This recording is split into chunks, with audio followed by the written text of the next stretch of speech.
Hello guys, how's it going? My name is Dalaran, and today's video will actually shift our gears a little. I've been doing a lot of big videos on massive changes happening to each class in the alpha, but it doesn't end with classes. There's in fact actually a lot of smaller changes that most of you guys might have missed or might have maybe seen that have happened on the alpha recently.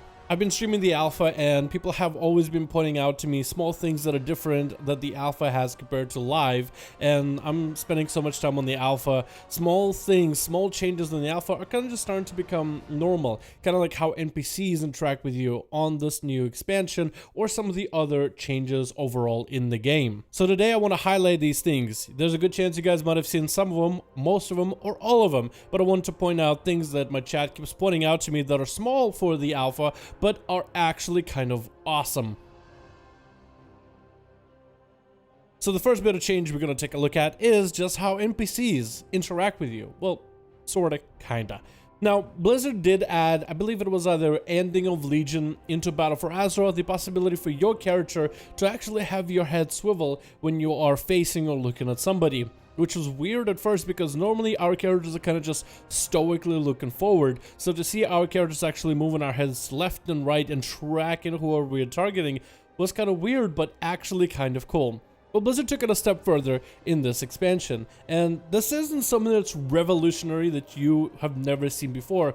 If you've played any other RPG, there's a good chance they've done this, but now NPCs out in the world seem to kind of notice you and even look at you, especially if you are directly targeting them. This will be great for anyone who's going to be brand new to World of Warcraft and you want to be immersed into an MMO. You'll have NPCs having a conversation by themselves. You walk up, they suddenly turn to you. Now it's almost like you're part of that conversation.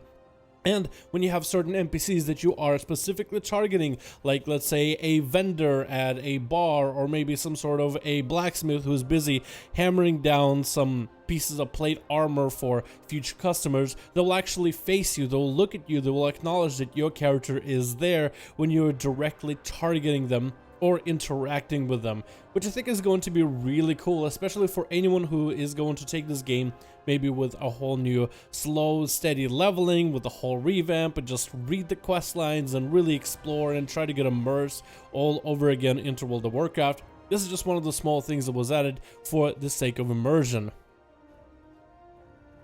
Now the next thing we'll talk about are two building changes for both Alliance and Horde, and these have to do with the new starting zone questline that you will be able to experience come Shadowlands, or if you're on the alpha right now, the Alliance has access to test this if you make a level 1 non-allied race character.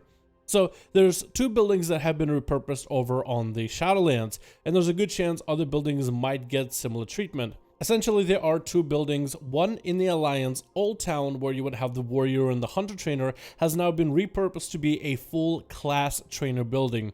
You'll find class trainers for warriors, priests, paladins, as well as monks and druids, and even in the cellar, you'll find the warlocks and the rogues, crafting poisons, scheming their next hit targets, or warlocks practicing dark arts. And overall, there's a lot of different assets that have been adding into this.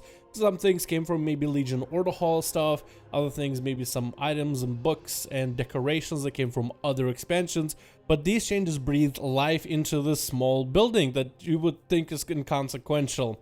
And I doubt that Blizzard has done anything for now when it comes to Shadowlands that has to do with class trainers. I mean, right now class trainers don't really do anything for you.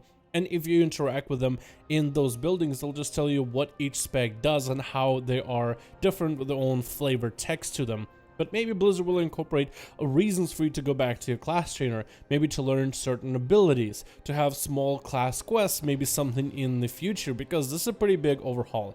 The Horde also has a similar thing, which some people have said doesn't look nearly as nice, but I still like the building and the details that they put in. The Alliance and Horde definitely have different values, where the Horde has more spread out and everybody has kind of a cubby. The Alliance are kind of like mingling together, but while Alliance might have most of the classes mingle, the Rogues and the Warlocks are kind of down in the basement, secretly away from everybody else. But if you are on the Horde, all classes are fairly equal. They all have a spot that they have to share in a sense. So maybe for some, this will be pretty perfect for the faction fantasy. of choosing the Alliance or choosing the Horde, but I thought I should mention the buildings because they look awesome. I really do wonder if Blizzard will end up doing something with those trainers. Next, we have the fact that Death Knights have different runes, and I've talked about this before in another video talking about Death Knights on the alpha, but no matter how many times I've mentioned it on streams, no matter how many views that video got, I still get people asking me and acting surprised when they see the runes, but I guess I shouldn't put them in separate video, which this one serves this purpose. The runes will be something that you'll be able to use into your weapons to augment them in different ways, and Blizzard is going back to experimenting with them. And for all of you guys that have been saying, man, this really does feel like a Death Knight focused expansion, well, I guess this would confirm it, wouldn't it? There's a variety of different runes. Some of them are actually straight for questing to give you bonuses every time you slay an enemy that rewards experience. Then there's other runes that we don't really know if we will actually end up using, like a cheat death rune on a weapon. Then, of course, you still have the same runes for extra strength increase, extra armor for the tanking, but then you have runes that will augment the way you ghoul fights, which will be perfect for Unholy. There's a rune in order to increase how much runic power you can generate, and a rune to fight against magic damage.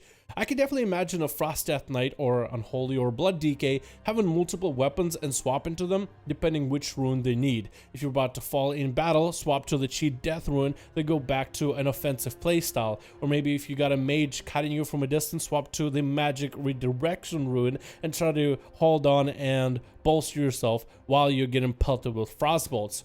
I think something like that could be really cool, to have a Death Knight kind of weapon master fantasy swapping from different rune weapon to rune weapon, but I guess we'll just have to wait and see if any of these runes will end up getting any use, because some of them might not be that great in the meta, but still I'm excited for the possibilities. Fourth thing on the list is going to be changes to flying, and flying is going to be made simpler. Hell, mounting and using mounts in World of Warcraft in this new expansion is going to be done simpler. First of all, Blizzard has different tiers of mount movement speed. You have your basic ground mounts, you have mounts that move slightly faster, then it goes to the flying mounts, and then master flying mounts.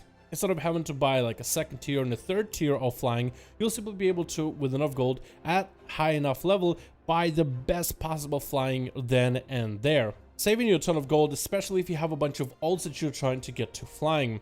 Also, Blizzard took a step to change pathfinding a little bit for older expansions, making it that much easier to access pathfinding by giving it a level limit, instead of making it all about a certain amount of reputation and grinding it out. Right now, if you get a certain level, and let's say you want to go flying around in Legion, exploring all the different treasure chests and nooks and crannies, you'll simply be able to buy the pathfinding for it. Maybe Blizzard will approach Shadowlands in a very similar way. Maybe Blizzard will add more pathfinding options for other zones as well. Maybe this is just a step in the right direction when it comes to the convenience of it all. I guess only time will tell. It's still way too early in the alpha. I don't even know if they have a decision made yet, but Blizzard has been listening to the community. So if you're someone who is very adamant about having, let's say, just buy gold with flying, definitely hit up the forums and post your opinions. Finally, and I guess this one should have been the big one, is there's a whole new look for your character creation screen. Every time I do this on stream, every single time people get amazed by the fact that we have a new character creation screen.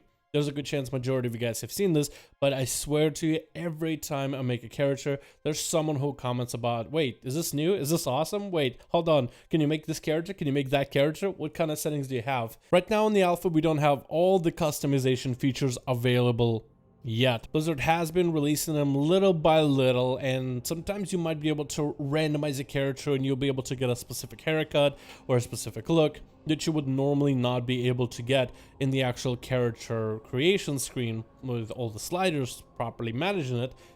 But for the most part, yes, we do have a new character creation screen. We have sliders, which will function very well, I would think, with all the other character customization screens. I think the character creation change is kind of cool. I'm not sure how I like the Alliance background. I'm not a huge fan of like the darkening around the corners, which I think is called vignette feel, but it has a little bit of this darkening. It's a plain Stormwind background. I would like something different, maybe like a more high-res version of Stormwind from the cathedral or in the front of the gates or something like that, but I appreciate the Horde one. The Horde doesn't really have the same shading, or at least doesn't have it nearly as intense, so it just feels like OG. But if they do give Alliance a different one, I would also like at least a high resolution version for what Horde has. I think overall it looks great, and I cannot wait to see how it's going to look like once it's populated with all those different features that you might be able to access for all of your characters, all those different modifiers and sliders in order to craft your perfect character exactly how you want them.